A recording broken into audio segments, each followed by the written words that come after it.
So let's read the question. Question says that in endomycorrhiza, right? Endomycorrhiza के अंदर क्या होगा? Options are hyphae enter into the plant cell and produce the balloon-like structure. B says fungal mycelia from mantle on the root surface. C root nodules are produced. And D none of the above. Right तो यहाँ पे हमारा की concept जो है वो क्या है एंडोमाइकोराइजा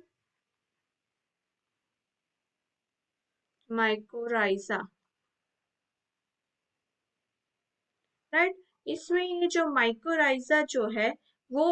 उसका मीनिंग क्या होता है उसका मीनिंग होता है फंगस रूट उसका मीनिंग होता है फंगस रूट और वो क्या है बेसिकली सिम्बायोटिक एसोसिएशन है सिम्बायोटिक एसोसिएशन बिटवीन किसके बिटवीन में होगा बिटवीन द फंगाई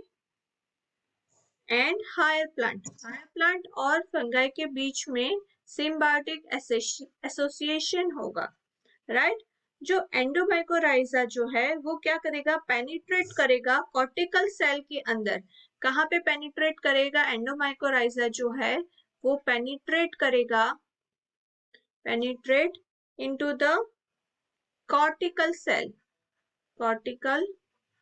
सेल जो कि मोस्ट प्लांट्स में मेन टाइप्स ऑफ स्ट्रक्चर रहता है राइट वो कॉर्टिकल सेल में क्या करेगा पेनिट्रेट करेगा उसके बाद में जो हाइफा है एंडोमाइकोराइजा का हाइफा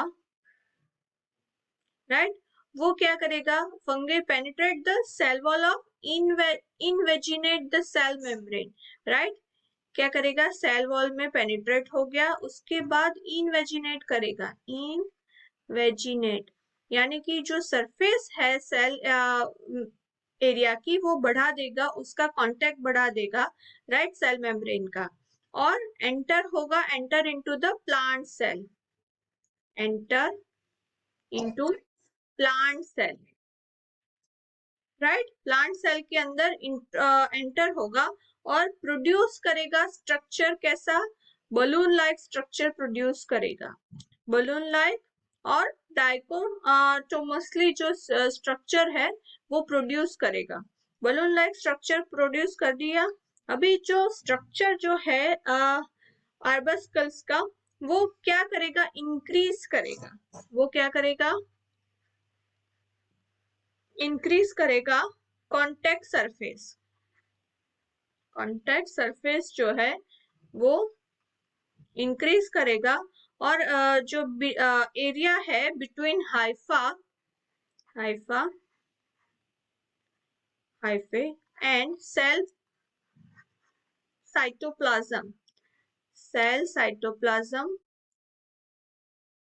जो है उसका सरफेस इंक्रीज करेगा जिससे क्या होगा फैसिलिटेट होगा the transfer of nutrients right जो न्यूट्रिएंट्स जो होंगे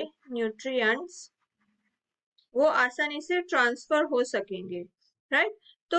इन एंडोमाइकोराइजा हमारा जो करेक्ट आंसर आएगा वो आएगा a hyphae enter into the plant cells and produce the balloon like structure right hope you understood well all the best thank you